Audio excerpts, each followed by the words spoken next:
नमस्कार। जय हिंद, जय भारत। मैं रौश चौहान आपका अपने यूट्यूब चैनल पर बहुत बहुत स्वागत करती हूँ। हम पढ़ रहे थे क्लास 8 NCERT हिस्ट्री चैप्टर 2 व्यापार से साम्राज्य तक कंपनी की सत्ता स्थापित होती है। तो हमने जाना पिछले भाग में कि किस प्रकार से व्यापार से अंग्रेज हमारे भारत देश में आए और यहाँ पर अपनी कंपनी के थ्रू साम्राज्य में धीरे धीरे विस्तारपन ला रहे। इट मीन्स वो अपने एक प्रकार से साम्राज्य को स्थापित करना चाह रहे कंपनी के माध्यम से।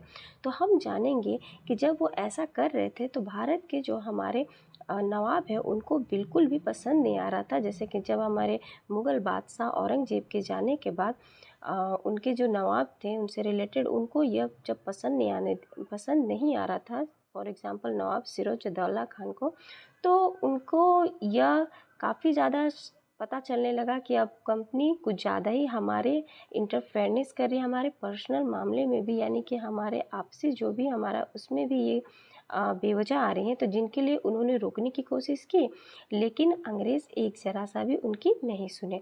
तो जिनका क्या परिणाम हुआ प्लासी का युद्ध। और ये कहाँ हुआ ये भी हम जानेंगे, और किस प्रकार से हुआ, इसमें किनकी जीत होती है ये भी हम आज पढ़ करके इस वीडियो में जानेंगे। चलिए पढ़ते हैं, शुरुआत करते हैं।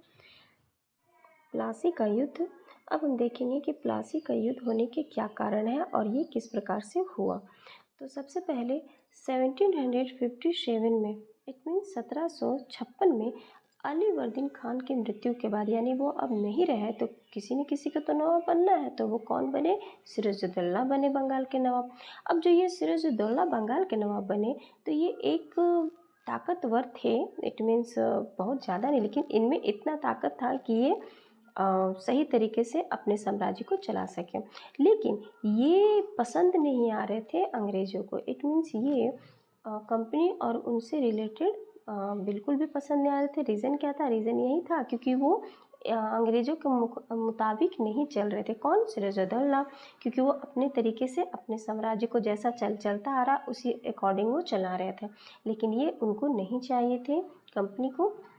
उनको एक ऐसा चाहिए था वहाँ का नवाब जो कठपुतली हो, यानी कि कठपुतली की तरह हो, उनके अकॉर्डिंग काम करे, सिर्फ और सिर्फ लोगों के लिए वहाँ पर वो नवाब हो, और बाकी सारा का सारा व्यापार रियासतें जो भी है ना, आसानी से सारा का सारा कंपनी के अकॉर्डिंग चले।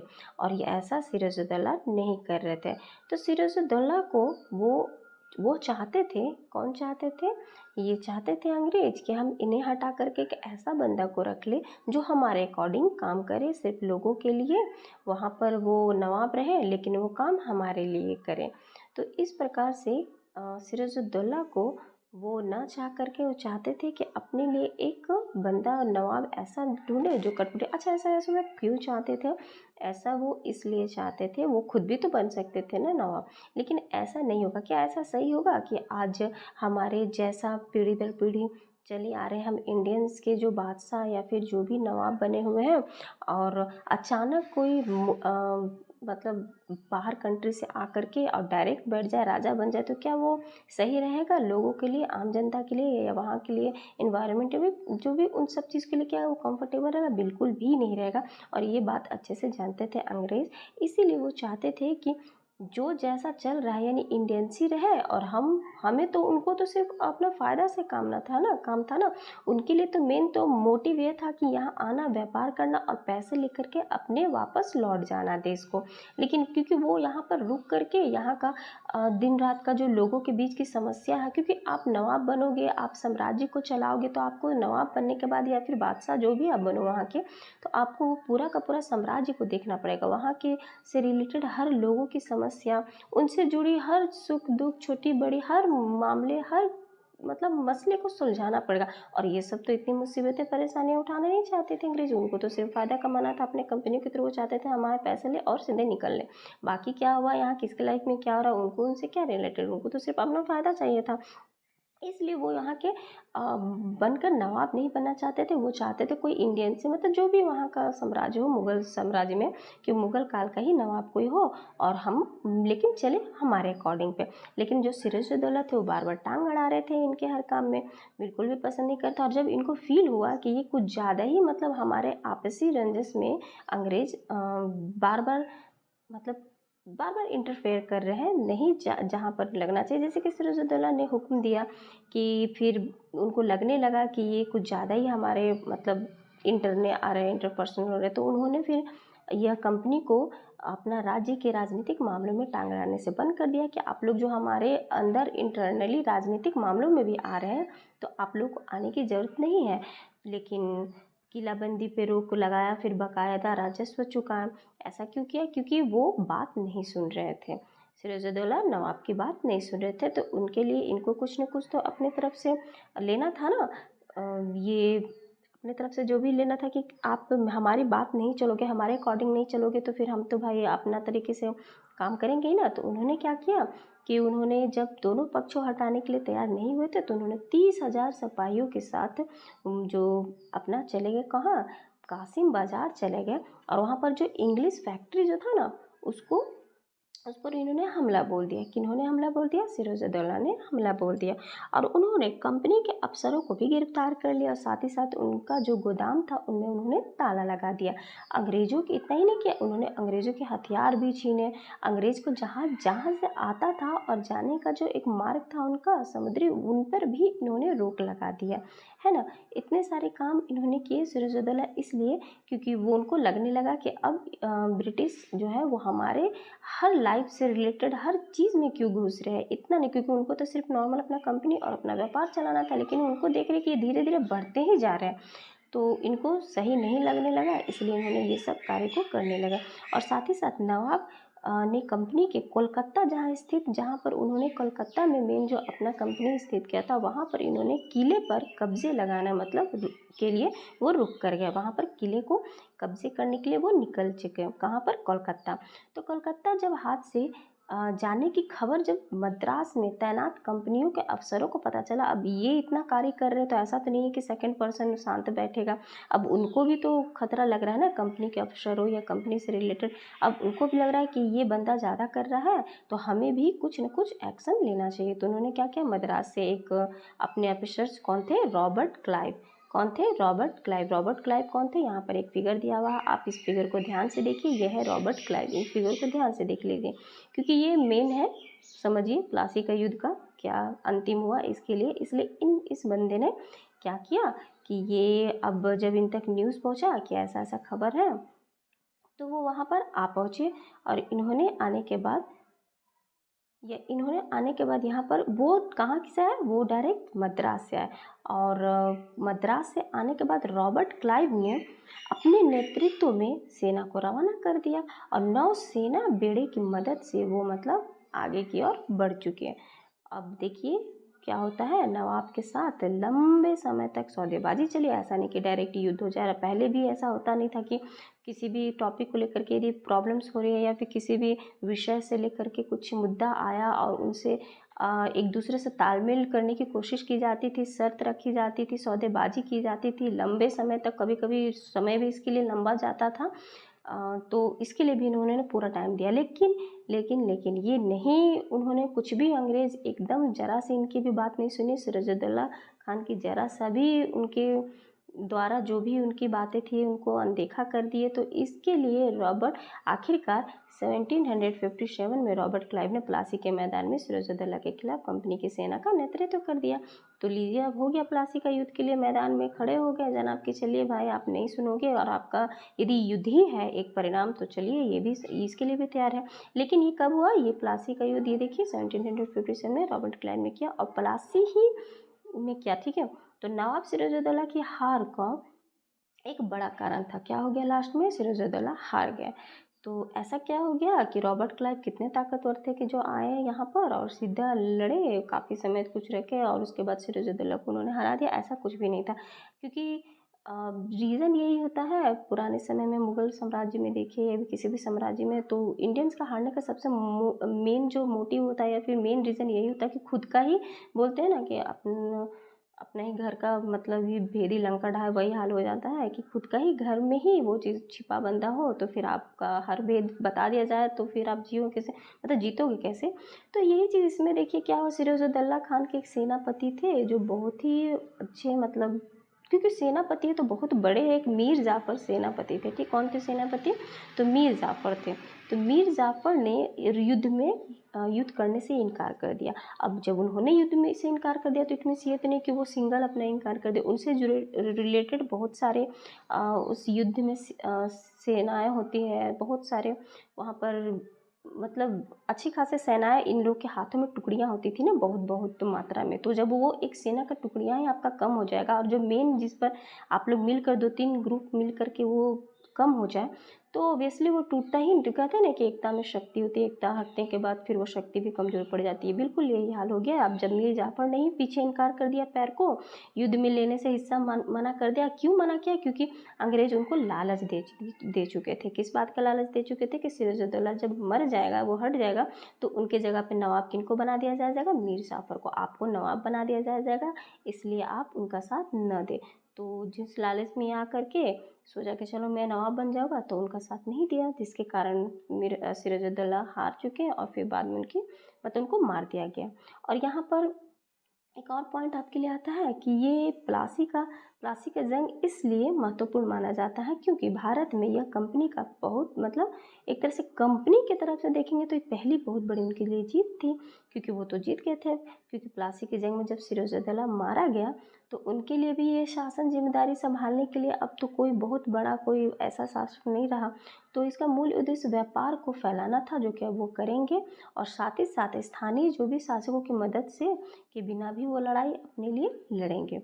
तो इस राज्य का सीधे अपने कब्जे में लेने की ज़रूरत थी, लेने की क्या ज़रूरत है? अब तो उनके अकॉर्डिंग चलेगा ना, क्योंकि उनके अकॉर्डिंग नवाब भी बन गया है। अब वो जैसा चाहेंगे उस अकॉर्डिंग कंपनी का रास्ता क्लियर हो गया, वो अपने अकॉर्डिंग व्यापार को और आगे बढ़ाएंगे।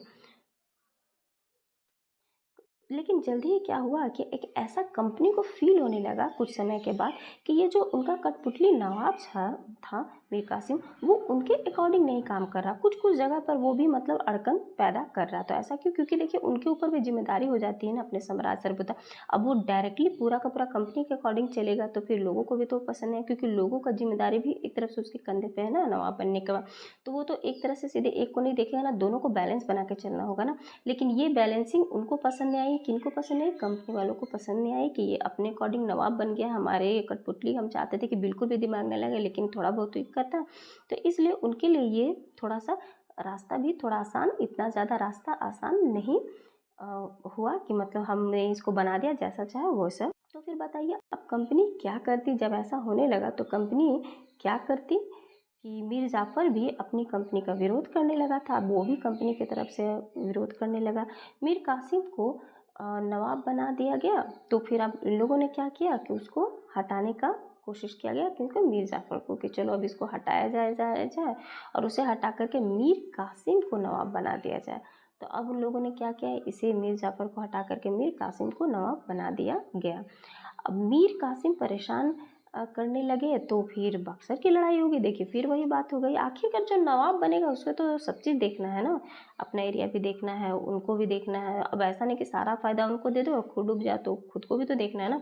तो इसके चलते जब उनकी अब लगने लगी कि चलो हमने मीर जाफ़र को हटा करके मीर कासिम को रख दिया, तो अब मीर कासिम से भी आगे चल के जब थोड़ी बहुत परेशानी होने लगी तो फिर लास्ट में हमारा आया एक और लड़ाई सामने, बक्सर की लड़ाई, जो कि हुई 1764 में।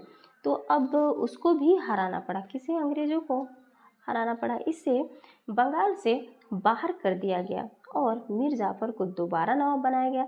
अब क्या किया गया कि मीर कासिम को बंगाल से हटाओ और फिर वापस उसी को लेकर आओ। किसे? मीर जाफ़र को, जिसे पहले हटा करके फिर दोबारा इसे रखा गया।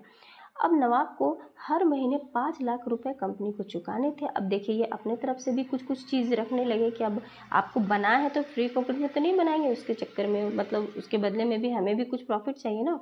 तो कंपनी अपने सैनिक खर्चे से भी निपटने के लिए व्यापार जरूरतों तथा अन्य खर्चों को पूरा करने के लिए पैसा चाहती थी, क्योंकि उनको तो सिर्फ फ़ायदा ही फ़ायदा चाहिए। वो हर जगह अपने फ़ायदे की ही बात करेंगे। कौन? कंपनी। तो कंपनी और ज़्यादा इलाके तथा और ज़्यादा कमाई चाहती थी। 1765 में यानी कि 1765 में जब मीर कासिम की मृत्यु हो गई तब कंपनी के इरादे बदल चुके। क्या बदल चुके? कठपुतली नवाब के साथ अपने खराब अनुभव को देखते हुए क्लाइवेट ने ऐलान किया कि अब हमें खुद ही नवाब बनना पड़ेगा। देख लीजिए, अब ये चाह रहे हैं कि कोई भी नवाब हम बनाएंगे इनको, तो ये तो थोड़ा ना थोड़ा हमें परेशानी क्रिएट करेंगे, तो हम परेशानी ही क्यों झेलें। तो इससे अच्छा हम वो परेशान करने वाले उस व्यक्ति को ही हटा देते हैं, खुद ही उस जगह पे हम मतलब नवाब बनेंगे। अब आखिरकार उन्हें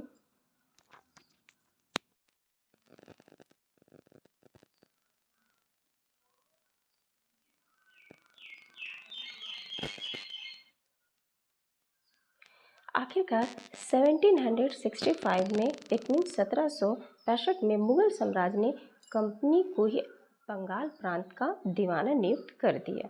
अब देखिए, इनको जो चाहिए था वो मिल गया, बंगाल प्रांत का वो दीवाना नियुक्त कर दिया। अब उनको किसी की ज़रूरत नहीं है, किसी को भी वैसा नहीं है कि किसी के अकॉर्डिंग वो चले, क्योंकि वो खुद ही अब वहाँ के बन गए। दीवान मिलने के बाद कंपनी बंगाल का विशाल राजस्व संसाधनों पर नियंत्रण मिल गया। अब किसी भी संसाधन पर उनका पूर्ण तरीके से अपना अधिकार हो गया, अब जो मर्जी वो कर सकते हैं। तो कंपनी की ये जो एक प्रॉब्लम थी ना कि जो यहाँ के मुग़ल बादशाह है उनको नवाब बना दिया, जो नवाब है उनके अकॉर्डिंग हम काम करें, तो वो इनकी समस्या ख़त्म हो गई। 18वीं सदी में समझिए कि उनका पूरा का पूरा शक्ति अपने हाथ में आ गया।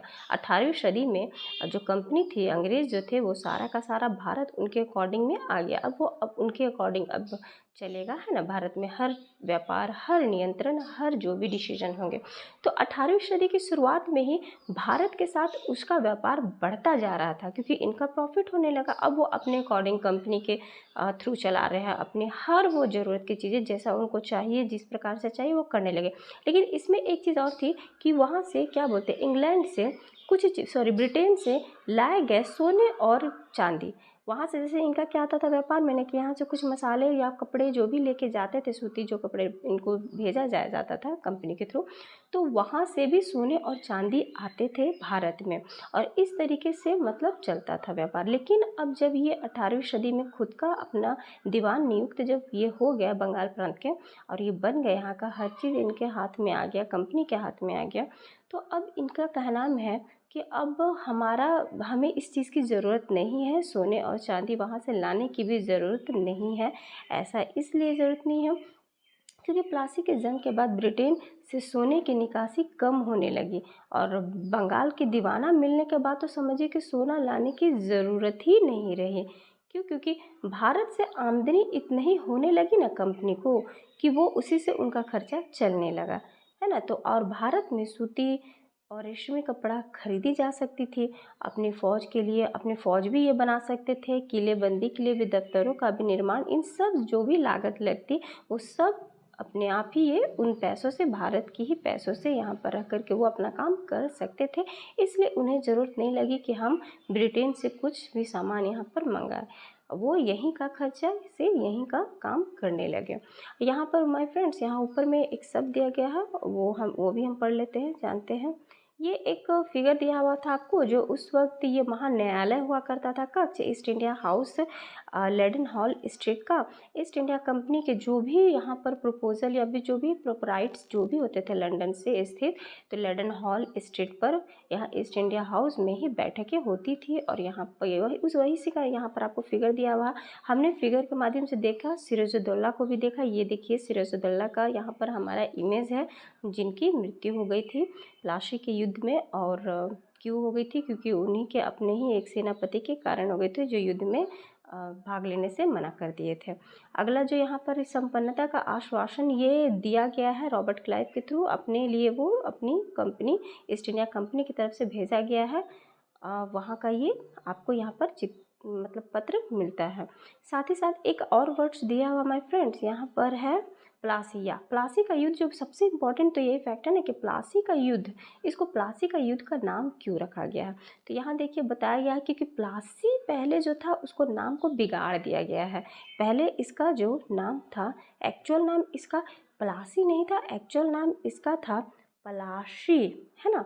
पलाशी इसका नाम था, जो अंग्रेज को ये बोल ना पाने के कारण ये प्लासी इन्होंने रख दिया, क्योंकि उन बहुत चीज़ें ऐसी प्रोनाउंसिएशन थी जो अंग्रेजों से निकल नहीं पाती थी, तो जो उनके माउथ से निकला वही मतलब एक तरह से शतकोश में वो अंकित हो जाता था।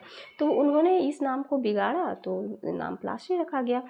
और साथ ही साथ ये एक जो प्लासी है वो एक जगह का नाम इसलिए रखा गया क्योंकि वहाँ का सबसे फेमस वहाँ का फूल है, ये एक फूल का नाम है प्लासी। और उस फूल से क्या बनता है, बहुत खूबसूरत लाल फूलों से गुलाल बनाया जाता है, जिसका हम कहाँ पर प्रयोग करते हैं, होली में प्रयोग करते हैं। यानी कि होली में उस फूलों के रंगों का हम प्रयोग करते हैं। और ये फूल देखिए आपके सामने इमेज है, ये है प्लासी का फूल जो हमें नज़र आ रहा है। इसीलिए प्लासी का युद्ध नाम हम जानते हैं, वहाँ पर हमें रखा गया ये प्लासी का युद्ध, क्योंकि वहाँ पर फेमस प्लासी थे, प्लास वहाँ का फेमस था। नेक्स्ट माय फ्रेंड्स, यहाँ पर देखिए हमारे सामने कंपनी के अफसर नवाब बन बैठे। बिल्कुल बन बैठे, लेकिन नवाब बनने का क्या मतलब था? इसका मतलब यही था कि कंपनी के पास अब सत्ता और ताकत थी, लेकिन कुछ फ़ायदे भी थे, और कंपनी का हर कर्मचारी नवाब की तरह जीने की ख्वाहिश भी रखता था। बिल्कुल रखेगा, क्योंकि उनकी जिस तरीके से शान शौकत की ज़िंदगी थी, तो जो भी देखे वो भी सोचेंगे हमें भी काश ये मिलता। प्लासी के युद्ध के बाद बंगाल के असली नवाबों को इस बात के लिए बाध्य कर दिया गया कि कंपनी के अफसरों को निजी तोहफे ज़बरदस्ती, देखिए ये बात हो गई ना कि तोहफे दिया जाए। क्यों? क्योंकि हम ऑफिसर हैं, कंपनी के बहुत बड़े ऑफिसर्स हैं, तो हमें तोहफे दिया जाए। अब तोहफे में क्या दिया जाए, तो हमें ज़मीन दिया जाए और बहुत सारा पैसा दे। देख रहे हैं ना डिमांड, ऐसा डिमांड होना चाहिए तो फिर क्या बात है। यहाँ पर तोहफे मांगा जाए ज़रा, और भी तोहफे में ज़मीन और बहुत सारा पैसा। तो खुद रॉबर्ट क्लाइव ने ही ये भारत में बेहिसाब दौलत जमा कर ली। अब देखिए जब इतना सारा चीज़ डर से अब इनके हाथ में सारी सत्ता आ गई तो क्या कर सकते हैं, जो भी है अपने अकॉर्डिंग चला रहे हैं, तो मिली जिसके से बेहिसाब दौलत किनके हाथ में है, ये रॉबर्ट क्लाइव के। और रॉबर्ट क्लाइव, ये कहा जाता है ना कि इन्होंने इतने सारे पैसे जमा कर लिए थे इंडिया में, भारत में, कि इनके पूरा जीवन मतलब क्या बोले, आराम से यहाँ से जब वो जाते थे ब्रिटेन अपने जगह पे, तो इनके जितना माना गया है कि कोई आज तक बना ही नहीं, उतना पैसा कमा ही नहीं पाया जितना रॉबर्ट क्लाइव ने भारत से कमा करके वापस लौटे थे। लेकिन ये गए तो सही, लेकिन वो उसका फ़ायदा नहीं उठा पाए, वो जी नहीं पाए। आगे चल के पता चला वो खुदकुशी शायद कर चुके थे, वो मर चुके थे, क्योंकि उनकी तबीयत शायद ख़राब होने लगी, इसके रिलेटेड से वो जिंदा न रह पाया आगे। लेकिन इन्होंने बहुत सारे पैसे यहाँ भारत से जमा कर लिए थे। 1743 में जब वह इंग्लैंड से मद्रास अब चेन्नई आया तो उसकी उम्र 18 साल की थी। और 1767 में जब वह 2 बार गवर्नर बनने के बाद हमेशा के लिए भारत से रवाना हो गए। अब जब वो भारत से गए तो उनके पास कितना दौलत आ चुकी थी, तो उनके पास दौलत आ चुकी थी 4,11,102 पाउंड। इट मीन्स 401,102 पाउंड के बराबर थी। दिलचस्प बात है कि गवर्नर ने अपने दूसरे कार्यकाल में उस कंपनी के भीतर फैले भ्रष्टाचार को खत्म करने का काम सौंपा था, लेकिन 1772 में ब्रिटिश संसद में उसे खुद भ्रष्टाचार के आरोप में आसानी से सफाई देनी पड़ी, और सरकार को उसकी अकुत कंपनी के स्रोत संदेहास्पद लग रहे थे। अब भ्रष्टाचार आरोपी से बरी तो कर दिया गया था, लेकिन 1774 में उसकी आत्महत्या कर ली। देखिए यहाँ पर आपको बोला गया ना कि जो जैसा करता है वैसा मिलता है ना, मानते हैं ना। तो यही हाल यहाँ पर भी रॉबर्ट क्लाइव के साथ हुआ। उन्होंने पैसे तो खूब इकट्ठा कर लिए, वापस भी चले गए, लेकिन उन्हें बहुत ज़्यादा सफाई देनी पड़ी अपने इतने इनकम को लेकर के, या फिर बहुत ज़्यादा भ्रष्टाचार का आरोप उनमें जो लगाया गया उनसे वो आरोप भी बरी भी हो गए, उनको मुक्त भी किया गया। लेकिन फिर भी लास्ट में उन्होंने क्या किया, लगभग 1774 में उन्होंने आत्महत्या कर ली। तो कंपनी के सभी ऑफिसर क्लाइव की तरह उतने दौलत इकट्ठा नहीं कर पाए जिस तरीके से क्लाइव एक ऐसा आदमी था जो आया, बहुत सारे दौलत भी कमाया और वो अपने देश वापस लौट गया। लेकिन ऐसा सोच तो सबकी थी ना वहाँ से आने वालों की, कि हम भी आए, जितना से जितना भारत में मुनाफा कमाए, फ़ायदा कमाए, पैसे बनाए और वापस अपने देश लौट जाए, और वहाँ जाकर एकदम शान ठाट की ज़िंदगी हम वहाँ पर जिए नवाबों की तरह। लेकिन ऐसा सबके साथ नहीं हो सका। बहुत लोग यहाँ आए तो जा नहीं पाए, बहुत लोग चले गए तो आ नहीं पाए, और बहुत लोग गए भी तो ज़रूरी नहीं है कि रॉबर्ट क्लाइव की तरह पैसे बना पाए और उतने सारे पैसे बना करके लौट पाए वापस, ऐसा नहीं हुआ। लेकिन इस चीज़ से बहुत सारी बीमारियां और लड़ाइयाँ, है ना, बीमारियां और लड़ाइयाँ यहाँ पर हमें देखने को मिली, क्योंकि ऑब्वियसली यहाँ युद्ध भी तो हुए ना। युद्ध होने के बाद तो ऐसा तो नहीं है कि नुकसान नहीं, तो युद्ध का मतलब ही है नुकसान, नाम ही है मतलब नुकसान। तो बीमारियां और लड़ाइयों के कारण कम उम्र में बहुत लोगों की यहाँ मौत हो गई, है ना। बहुत लोग यहाँ आए तो और कंपनी के थ्रू काम भी किए, लड़ाइयाँ में भी लिए, लेकिन बहुत लोगों की यहाँ पर मौत हो गई, बीमारियाँ हो गई, दिक्कत वगैरह अपना। और बहुत लोग भ्रष्टाचार की वजह से, बेईमानी की वजह से टिक नहीं पाए, है ना। तो बहुत सारे ऑफिसर्स यहाँ पर अलग अलग परिवार से थे, कुछ साधारण परिवार से थे, बहुत लोग नॉर्मल परिवार से। तो उन लोग सब चाहते थे कि हम ठीक ठाक पैसे इतने कमा लें कि एटलीस्ट हम अपने देश जब लौटे, ब्रिटेन जब जाए, तो वहाँ पर हम आराम से ज़िंदगी जिए और धन दौलत लेकर वापस लौट गए। उन्होंने हाँ, कुछ लोग थे जो धन दौलत लेकर वापस लौट गए, क्योंकि ऑब्वियसली ऐसा नहीं कि बहुत लोग ही नहीं जो पाए, लेकिन जितने लोग भी चले गए, जितने लोग चले गए यहाँ से कमा करके मुनाफा पैसे लेकर के, तो वो समझिए कि वहाँ नवाब की ज़िंदगी जिए। कौन सा नवाब? नवाब उन्हें कहा जाता था। ऐसा क्यों कहा जाता है? क्योंकि वो नवाब नहीं बोल पाते थे, क्योंकि अंग्रेजी संस्करण में उनको नवाब कहा जाता था। ये भारतीय शब्द है ना नवाब, तो नवाब वो बोल नहीं सकते थे आई थिंक, तो उनको न बोलने के कारण वो क्या शब्द बोलते थे? नवाब, नवाब, वाव। तो नवाब बोलते थे। तो इस तरीके से वो वहाँ जब जाते थे तो बहुत लोगों की नज़रों में क्या आता था, ये रातों रात मतलब कि एक तरह से अमीर बन गए, सामाजिक हैसियत एक उनका बन गया था। और उनको जानते हैं कानून और नाटक इन सब में भी एक तरह से बताया जाता था, दिखाया, वो भी किस रूप में? मजाक के रूप में। देखिए यहाँ लिखा गया कि मजाक के रूप में उनको उड़ाया जाता था कि हाँ ये इस टाइप में गया, इस टाइप से मतलब होकर आया। उन पर मतलब एक तरह से कार्टून नाटक ये सब बनने लगे।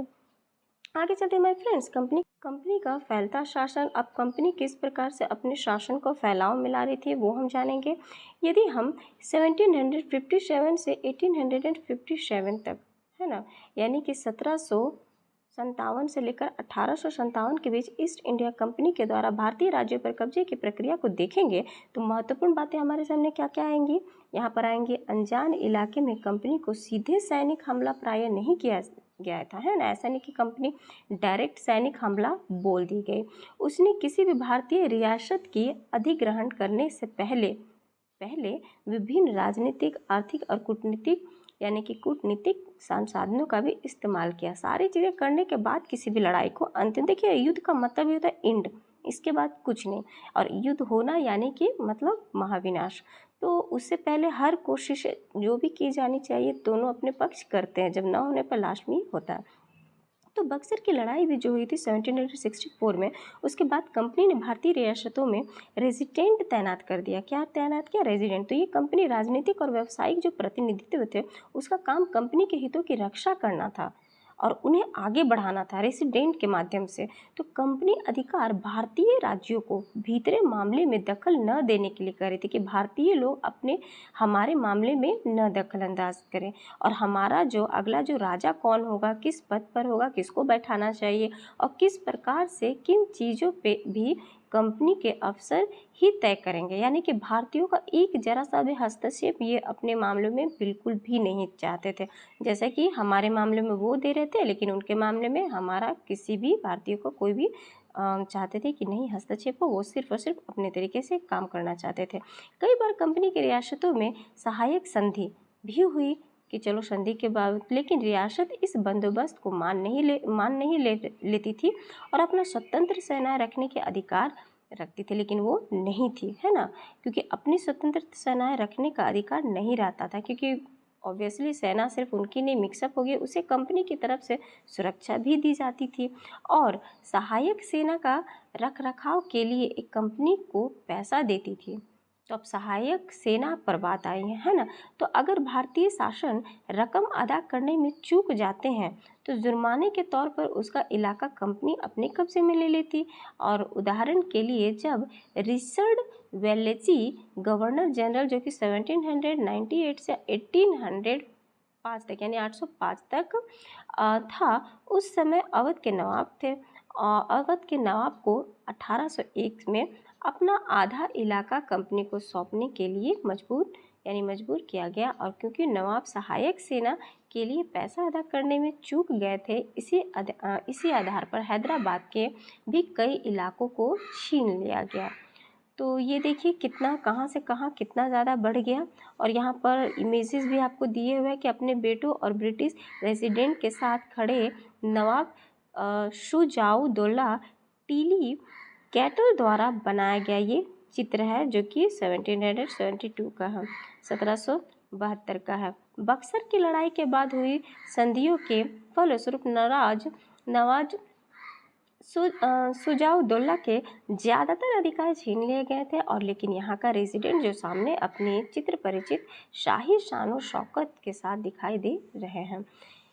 यहाँ पर एक आपको दिया गया था, यहाँ पर क्लाइव खुद को कैसे देखता है। क्लाइव को अपनी नज़रिया को हमें दिखाया जा रहा है कि वो अपना नज़रिया किस तरीके से देता था, क्योंकि संसद शिविर में जब उनकी सुनवाई की गई थी तो उन्होंने एक ज़बरदस्त मतलब संयम का परिचय दिया था। और वो क्या दिया था कि वो उस समय की परिकल्पना को दिखाना चाह रहा था जब प्लासी का युद्ध हो रहा था, जहाँ एक तरफ से मतलब मुग़ल नवाब खड़े थे सिराजुद्दौला, और एक तरफ ये ताकतवर ये खड़े हुए थे रॉबर्ट क्लाइव।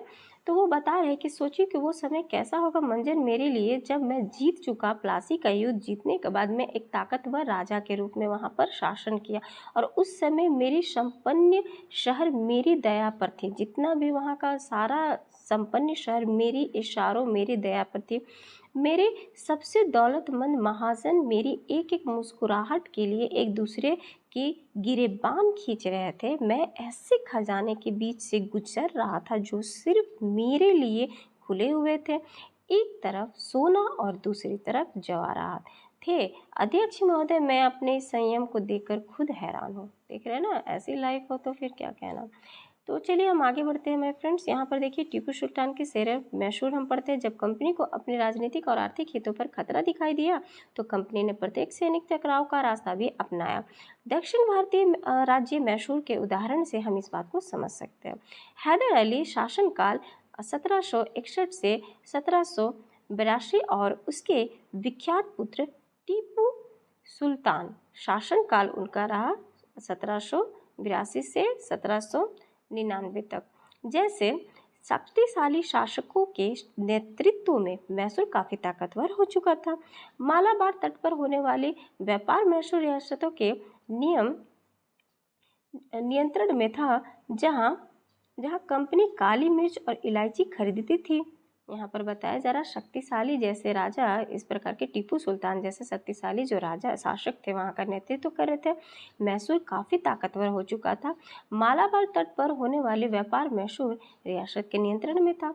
तो यहाँ पर देखिए क्या बताया जा रहा है, काली मिर्च और इलायची खरीदी थी। यहाँ पर बताया जा रहा है 1785 में टीपू सुल्तान ने अपनी रियासत में पड़ने वाले बंदरगाहों के चंदन की लकड़ी, काली मिर्च और इलायची का निर्यात रोक दिया गया। सुल्तान ने स्थानीय सौदागरों को भी कंपनी के साथ कारोबार करने से रोक दिया गया था। टीपू सुल्तान के भारत में रहने वाले फ्रांसीसी व्यापार से घनिष्ठ संबंध विकसित किए और उसकी मदद से अपनी सेना का आधुनिकीकरण किया।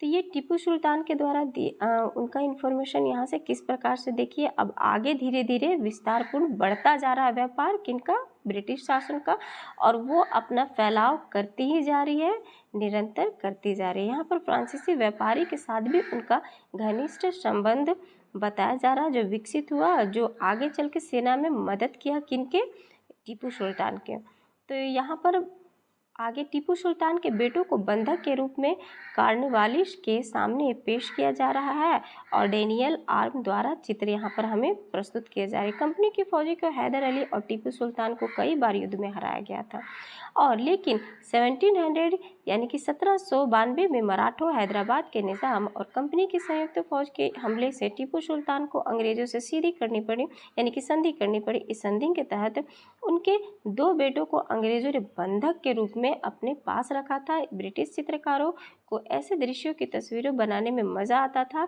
जिनमें अंग्रेजों की सत्ता की विजय दिखाई देती थी। वाह क्या बात है, ऐसे ही ना होना चाहिए, अपने सत्ता पे तो किसको ना मज़ा है। तो सुल्तान के इन कदमों के अंग्रेज आग बबूला हो गए थे।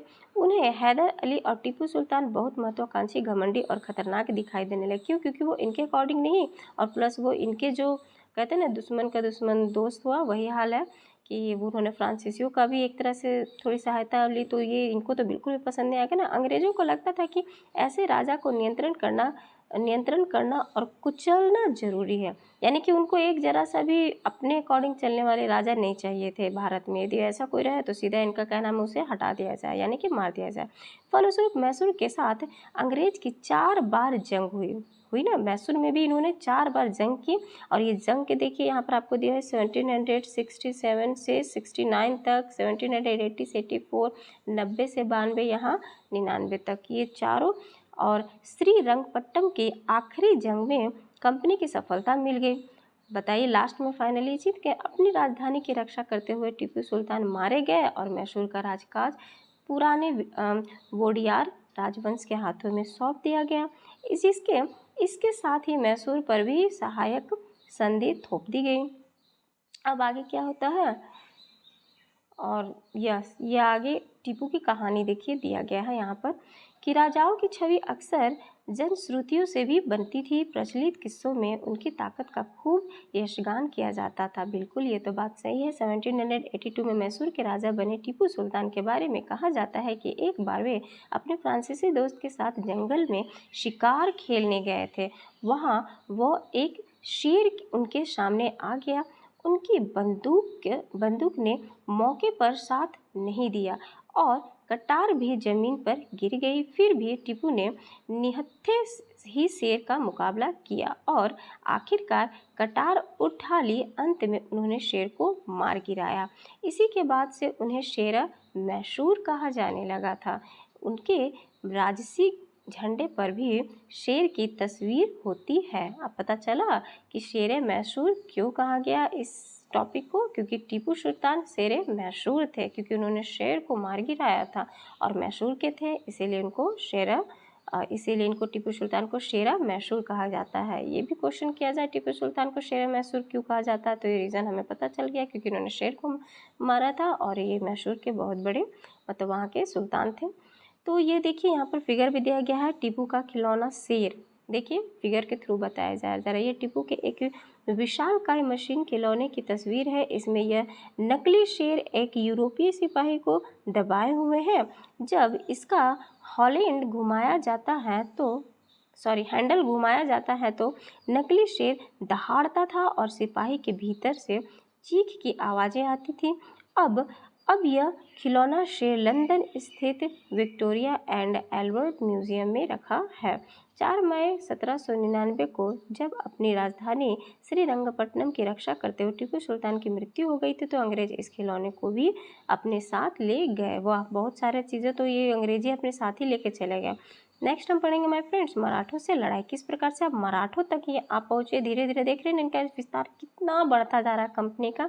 इसी तरीके से ये पूरे के पूरे भारत में अपना मतलब कब्जा जमा लेते थे। ऐसे ही नहीं इनको साम्राज्य तक कहा गया है ना, व्यापार से साम्राज्य तक, यानी व्यापार से स्टार्ट किया और देखिए कितना बड़ा इनका साम्राज्य फैलता जा रहा है। अगले वीडियो में माय फ्रेंड्स मराठों से लड़ाई और उनसे रिलेटेड और भी आगे की टॉपिक्स को हम कवर करेंगे। ये वीडियो नेक्स्ट पार्ट में हम पढ़ेंगे, क्योंकि एक पार्ट में सारे टॉपिक्स को कवर नहीं किया जा सकता। हिस्ट्री बहुत लॉन्ग इसमें चैप्टर्स हैं, तो इसे मैं पार्ट वाइज डिवाइड करके मैं आपको समझाने की कोशिश कर रही हूँ। सो ये वीडियो देखने के लिए आपका बहुत बहुत शुक्रिया।